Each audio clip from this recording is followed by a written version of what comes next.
Good evening. Firstly, I know from the invitation many of you will have been expecting Charles Finch, our editor-in-chief, to be taking this slot. However, since Mubi got involved, we were able to get some of the substance and get a younger, better version of himself for this headline slot. So thank you, Mubi. But no, I am completely delighted to be speaking tonight with Samantha Morton, one of my favorite actors, for the final masterclass of this evening, entitled The Power of Immersive Performance. By way of an introduction, Samantha Morton is an acclaimed British actor who has credits in independent British cinema, Hollywood blockbusters, television, and theatre. Born in Nottingham, she began her acting career as a teenager, starring in TV drama and films such as Band of Gold and Jane Eyre. Samantha's breakthrough came in 1997 with Karen Adler's Under the Skin, in which she plays a woman on a self-destructive path following the death of her mother. Samantha has garnered a reputation for playing complex and tragic, but also playful figures, from the wife of Joy Division's Ian Curtis in Control, to a woman who goes on the run to Spain with her dead husband's book manuscript in More Than Colour. Samantha has worked with a completely formidable list of directors, which includes Darren Aronofsky, Jim Sheridan, Lynn Ramsey, Charlie Kaufman, Maria Schrader, David Cronenberg, Harmony Korine, Steven Spielberg, Michael Winterbottom, and David Yates. In 2009, Samantha made her directorial debut with Channel 4's The Unloved. Influenced by her own upbringing in care, the television film takes the perspective of an 11-year-old girl in the UK care system today. In 2024, Samantha received a BAFTA Fellowship Award in recognition of her contribution to film. Morton dedicated the award to every child in care today. Beyond acting, recently Samantha has been consolidating her talents as a musician, teaming up with the music producer Richard Russell. Under the alias Sam Morton, they released their debut album, Dirt and Daffodils, last year. So please join me in welcoming Samantha Morton to the stage.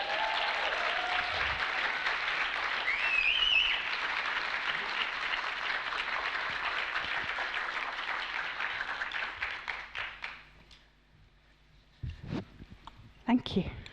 Thank you. Hello, everybody. You just said to me I can ask you anything and that you really meant it. Yeah. So I feel like I'm under some pressure. But so I wanted to start at the beginning. And as the title of this masterclass is The Power of Immersive Performance, was a sense of make-believe and imagination important to you as a child?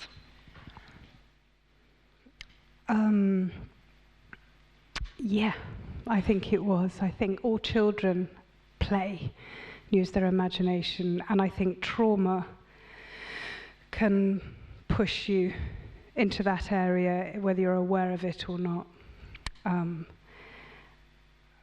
It wasn't, without like the four Yorkshiremen or get the violins out, I was very, very poor growing up, so we didn't have an inside toilet, and it was a little bit it was abject poverty. My nonna had like a box of stickle bricks under a sideboard, but I didn't really have toys. So I think my imagination was my world. And I think the traumatic things that happened to me, I didn't know was traumatic. So I was just being. And yeah, I hope that answers your question. I don't know. Yeah, and do you remember the first time you acted with a capital A? Do you remember the sensations you felt? It's interesting. I don't think I've ever acted in my life. I don't know how to act. I didn't go to drama school. A teacher at school was a really, really lovely guy called Mr. Thompson, used to do the school plays or whatever. And I was always in trouble at school for fighting, the boys mainly. And I didn't like bullies. And I was always kind of picked on because my clothes were a bit messy or whatever. But I always had this weird confidence, and possibly on the spectrum, I don't know, like I'm just mega confident, and I don't feel nerves in the way that other people might. I do get nervous, but not for the things that other people get nervous about. Anyway, so I said, Mr. Thompson one day said, "Oh, I think you should be in one of our plays at school." I didn't know what a play was. And he was doing Joseph and his Technicolor Dreamcoat. And I was like, this is really twatty. I didn't really appreciate the musical aspect of it all. And the girl, she was really brilliant dancer, Gemma Rollo. She was brilliant, but I was like, I'm better than her. What was she doing? Because she was playing Joseph.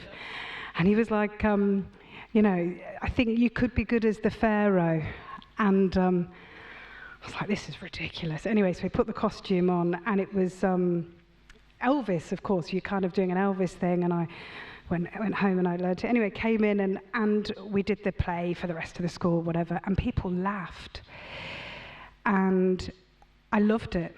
I just was like, and it was the first time ever, I must have been about 9 or something, but it was the first time I felt I had an equal relationship with anybody else, like with the audience, I suppose. And that I was like, that's what I want to do. That's what I want to do. Mr. Thompson, how do I do that in my life? What is that?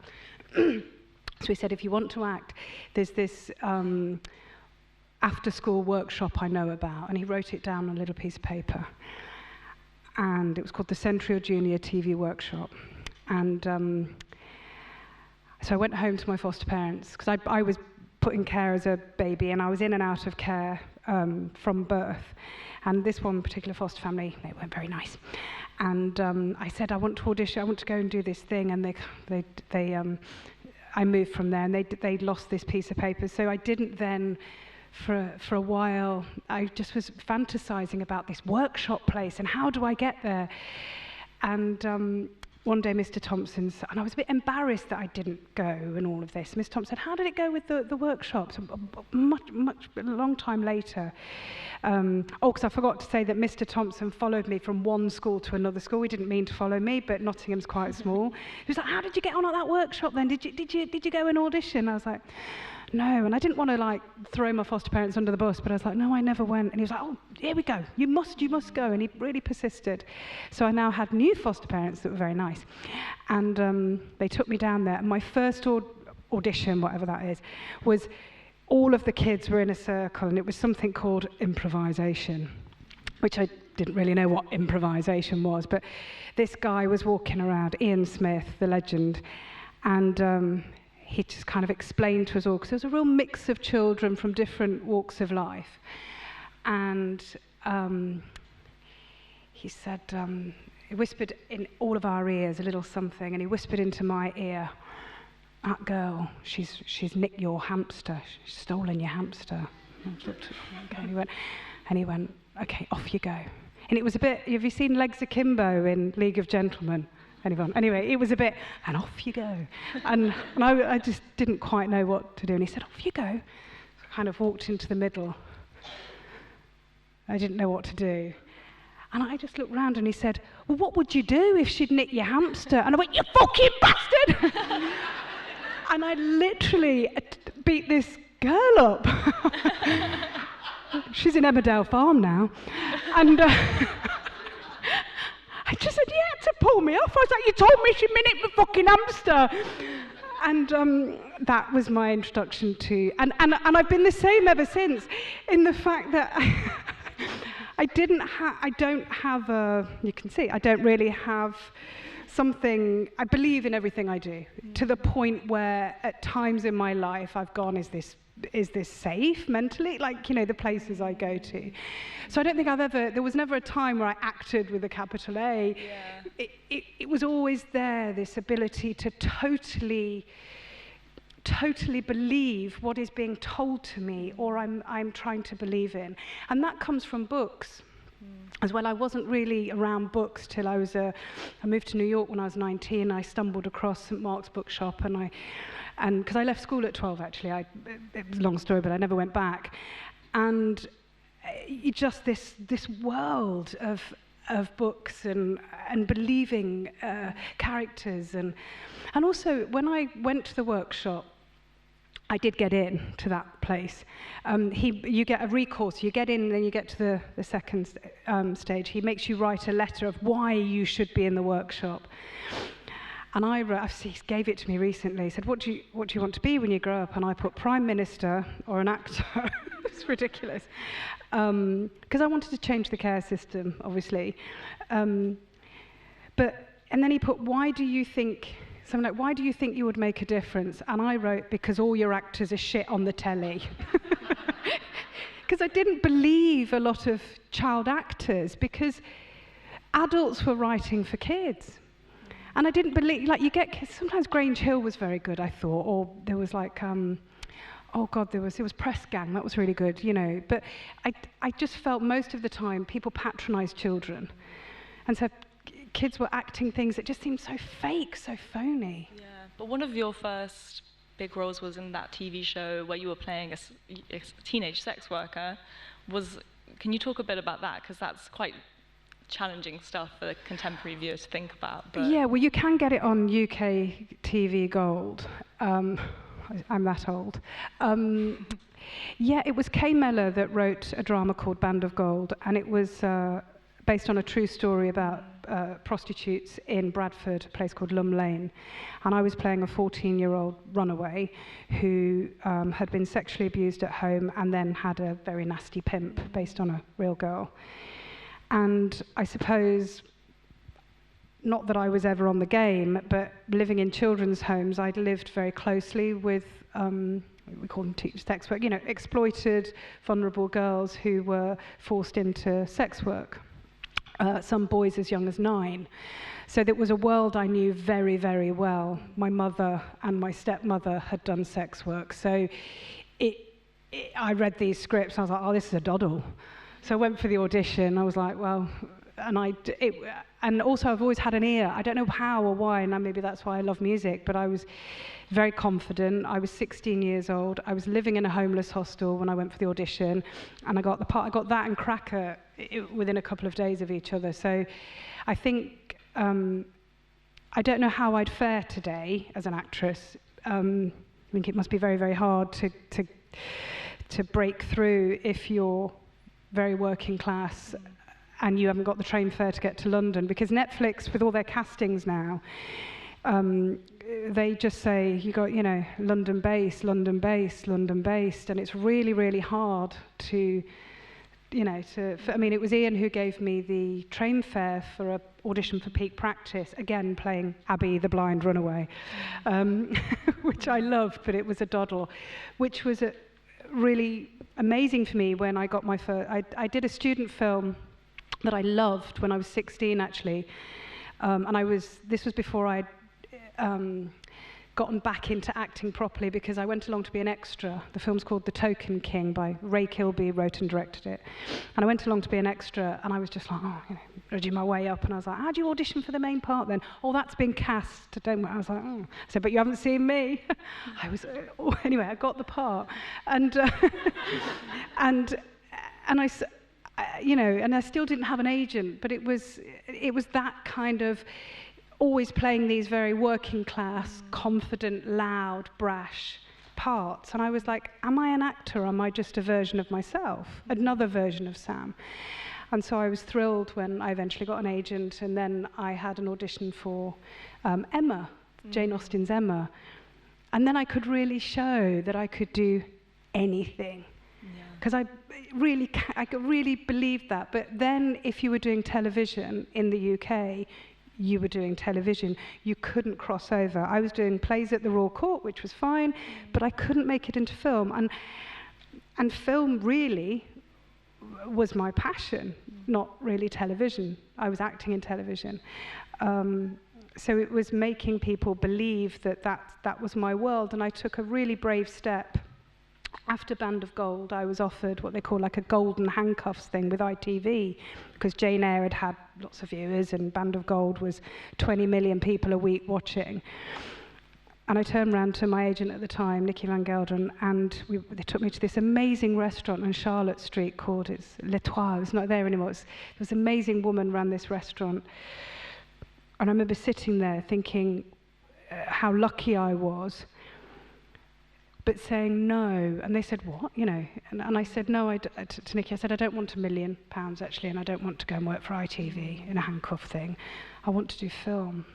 It's amazing. Really want Integrity. to be in film. And that was when I got under the skin, and that's when my life changed. Yeah. Are there, you said I can ask anything, are there any roles that you've turned down that sort of could have been humongous, and then... Yeah, because I didn't understand the script. X-Men, I remember when that came my way, I was like, I mean, I didn't know how to read it.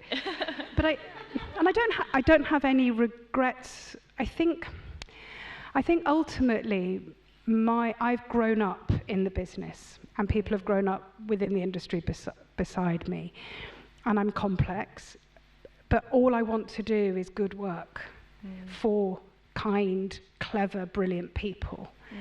And that could be one day on a film set. I'm happy with that. I just want to work. But if I don't believe in something or care about it, or believe that the people making it don't care really, I can't do it. Yeah. I can't. I've got 3 kiddies, you know, well, one's 25 now, but you know, like I can't, I don't know, I can't. Yeah, I was interested reading about the fact you're religious, and you're quite vocal about talking about that, and I was wondering if, has that sort of impacted the way you act, and also vice versa, has there ever been any, you know, roles you've taken on where it's made you question your faith, or anything like that, or is it a constant? That's interesting. I think that they say the eyes are the window to the soul, and I think that that's what, whether I was 9 auditioning for the workshop and being violent with the girl, or whatever I am doing, I give a bit of me, because it's my body, they're my tears, they're my breath, and breath is life. I think, of course, spirituality comes into it. I can't not, because we're here today together. It's a beautiful moment. Sorry to sound like a weirdo. It is. These are our moments.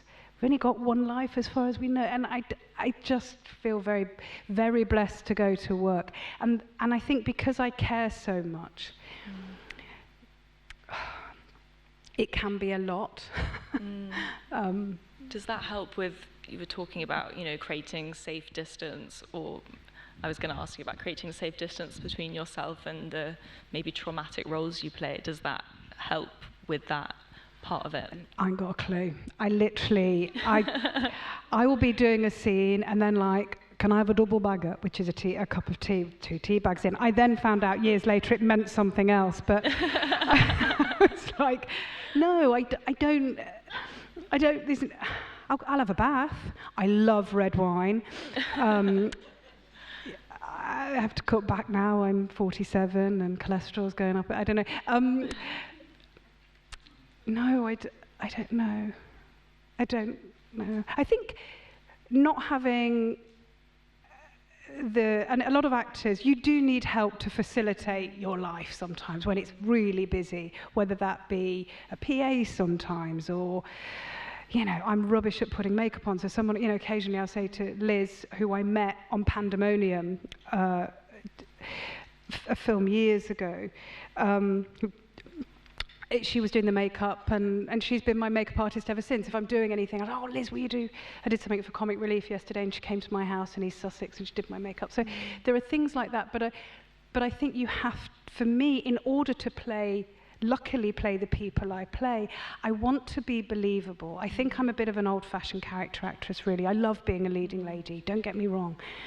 But I like to, in that, you know, metamorphosis, I like to change, I like to transform.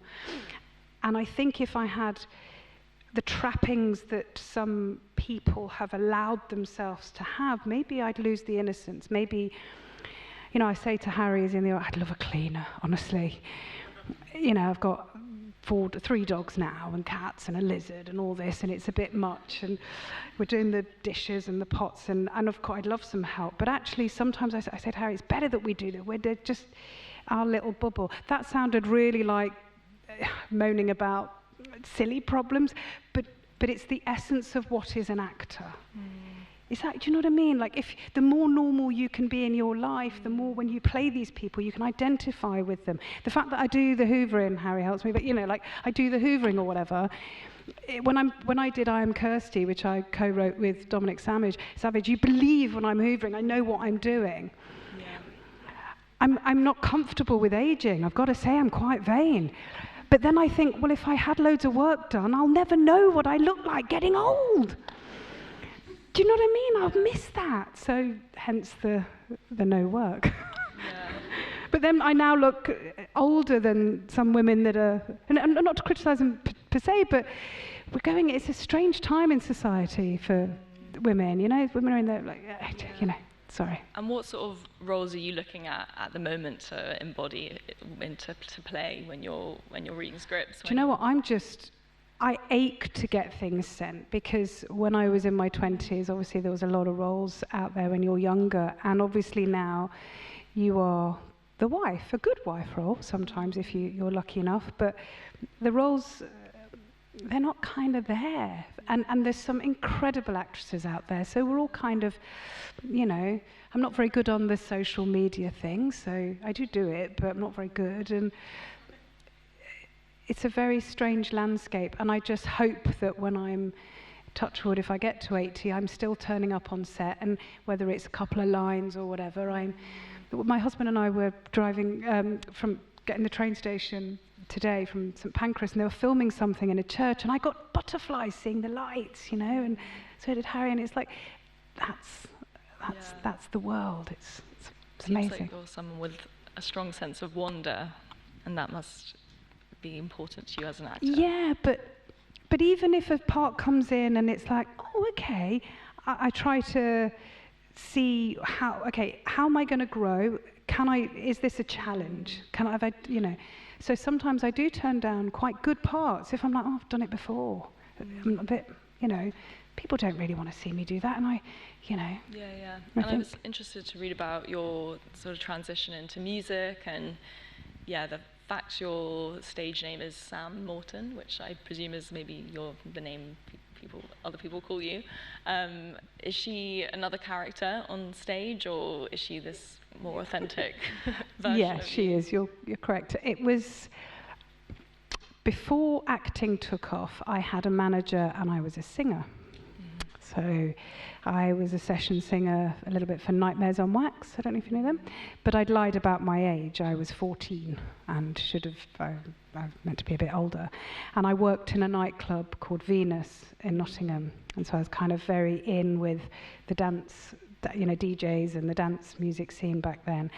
And it never really left me. Music is a huge part of my life. And so when I got the play at the Royal Court, the first play, I then kind of said to Sam, my manager, I said, I don't think the music's going to, you know, that I'm going to go off and do this. But it was always there. So when I met Richard Russell after the Desert Island Discs came out, he wanted to sample my voice because and also wanted to use Molly Drake's music as he'd heard on the Desert Island Discs. And we just got talking, and he said, I think you're a musician. I said, oh, not really. I said, I love music, but I'm not really a musician, but I make music. And then we were just messing about, and then we had like 18 songs, and he said, I think we've got an album, and I think we're a band. So we're and we've been on tour, and I've made a film to accompany the record. But yes, she is a character. Yeah, and what do you feel up on stage? Is that a distinct feeling from being on a set? Ownership and authorship, because obviously as an actor I love it, but I'm always playing, you know, somebody else has written the part. And as a director, which I love directing, again, it's a very safe space, but I haven't put myself in front of the camera yet as a director.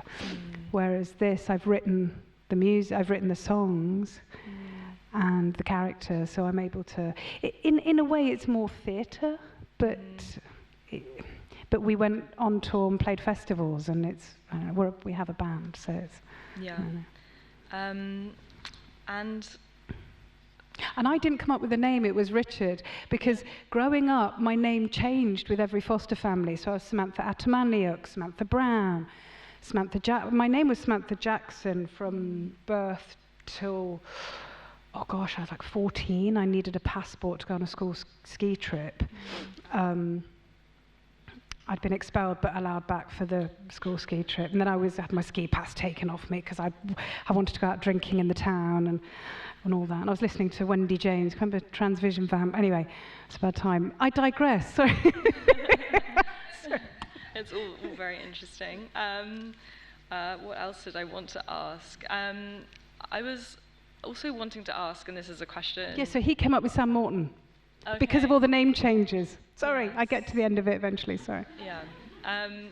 But if you could speak to your younger self, what would that conversation look like? What would you want to talk about with her?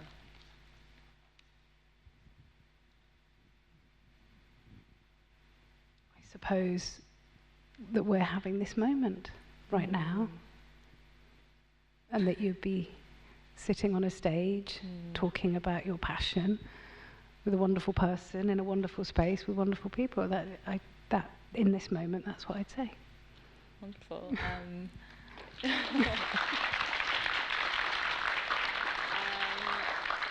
Do we want to have some audience questions? A couple of questions, anybody? Hello. Try not to cry from that last bit, but I just want to say that you are such a legend, first of all, as another working class gal.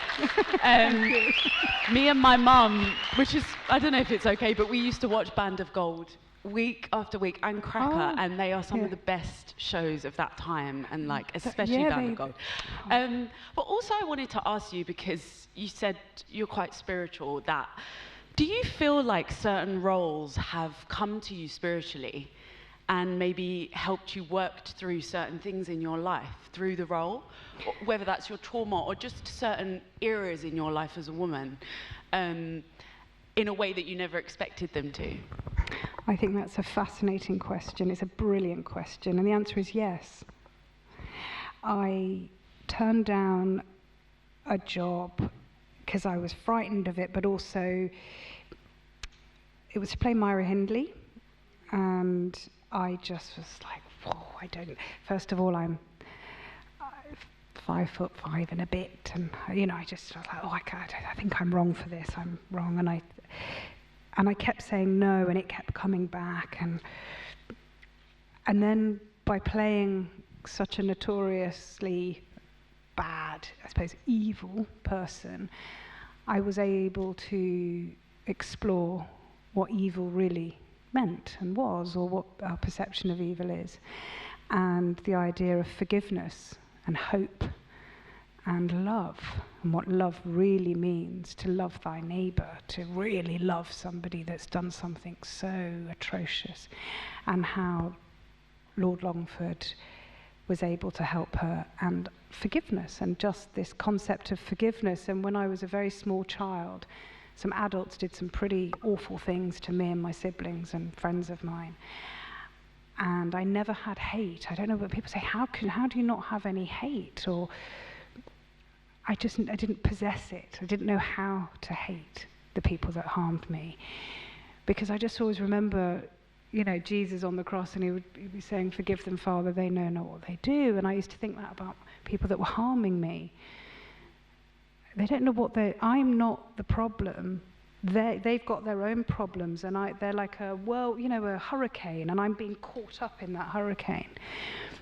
And so listening to the tape, Myra Hindley, reading the letters, listening to that, it was a huge part of my life to be able to delve into something incredibly dark, but to look at paedophilia, look at it's my darkest thing, and understand forgiveness a little better.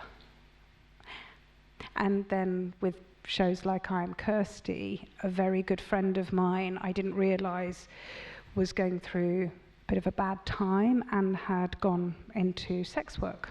I had no idea. I was like, why didn't you come to me and ask for money? She was really struggling, and I'd known other people, so I said to Dominic Savage, do you know that this is happening?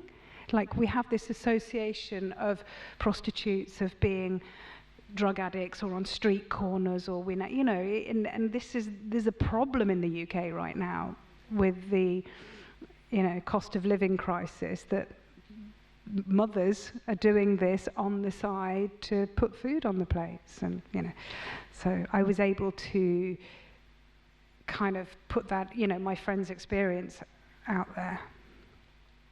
Thank you. Thank you.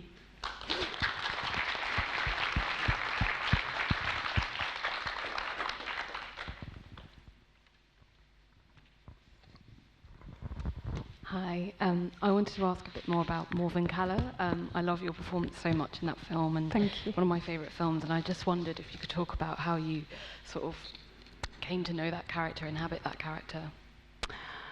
Thank you. Well, I think the book is pretty extraordinary, and the playlist in the book, and I think that Alan Warner, who wrote the book, is amazing, and the fact he can write for women that way is just awesome. And I don't know, I love the stillness of Morven. As you can see, I'm quite animated.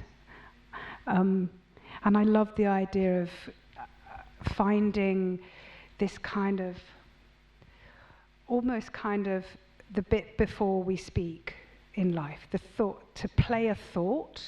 That makes sense? Like, without sounding pretentious, there's something other. It's like when you watch a monitor, and actors are moving around. Before a director says action, I think that's the best bit. And then they say action and people kind of get a bit stiff, and then they go and they start performing. I think in life, silence is really exciting.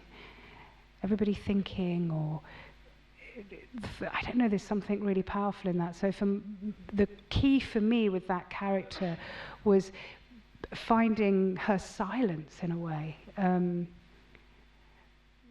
Yeah. I hope that answers your question. Last one.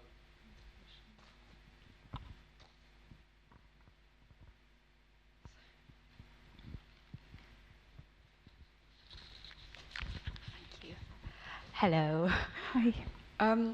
I loved your performance in Harlots, which is my sort of niche interest in Jordan Sachs' work. Great. But I suppose my question is about how we portray intimacy and sex on screen now, especially in the wake of Me Too. I feel like it's become quite fashionable to delve into how sex is presented on screen. I suppose what I'm interested in is the role of intimacy coordinators. I think, sorry, I'm going to go on a little bit of a rant to get to my question. But I suppose so much of intimacy coordinators' roles is to facilitate. But I suppose I'm wondering, is there a role for intimacy coordinators to question when and how sex is being presented, and not just sort of facilitate a director's view? How do we make sure that women and sex are presented in a way that's still sensitive and not necessarily fashionable, I guess, is my question. I don't work with intimacy coordinators.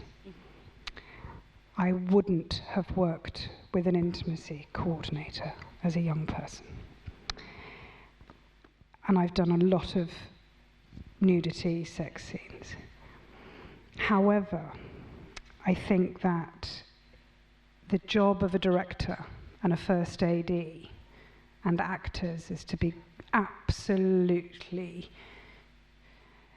honest, kind, supportive, and the word for me is safe. And if people do their jobs correctly, there is no need in my world for, no disrespect, an out-of-work actor who hasn't got a clue about cinematography or composition, or my character suggesting or telling me what I can and can't do as my character. I would like to have that conversation with the actor. Is it okay if I kiss you? Is it okay if I touch you? Are you okay to freestyle a little bit? And that is what I've done the whole of my career. But I've also heard from people that really, really need the safety of an intimacy coordinator, and I respect that. But I think we're in strange times with it because of a lot of productions. We don't have money. I mean, Luca talked about 3 million, you know, like that's not a lot of money. Some episodes of television are looking at 25 million per episode. I had to do a kiss in The Serpent Queen with another actor. And there was all these emails coming in about the intimacy coordinator, and I just didn't. I'm not good with emails anyway sometimes. And anyway, so I get to set, and this person comes up to me, and it's the intimacy coordinator, and they're telling me, you know, not telling me what to do, but it was just this bizarre scenario. And I just was like, what's gone on? The world's gone mad. But I also can see with the Me Too movement that potentially, and there was scenarios where people felt very uncomfortable and weren't able to say, I don't want to show my breasts. But my experience, so if you haven't seen the film Under the Skin, which I did, Karen Adler's film, many, many years ago, have a look at that film. The script said, Iris is in bed having sex with somebody. I would just assume, unless it says she's got her socks on, that I'm going to be nude. I just would. And then I say to the director, are we going to transition to that? Do they take their clothes off? Is it quick? Do I keep my socks on? Is it, you know? But I respect that for some people they're an essential element. For me, I find my relationship is always with my writer-director. And it is my joy and hope and responsibility that I have a professional relationship enough with my fellow actor to say, either in rehearsal or prior, what are you uncomfortable with? And that's how I don't know, that's how I think it's always been. So sorry if I sound like a dinosaur. Not at all. Thank you. Thank you. Thank you. And I think that's everything for this evening. So yeah, thank you for coming. Thank you so much.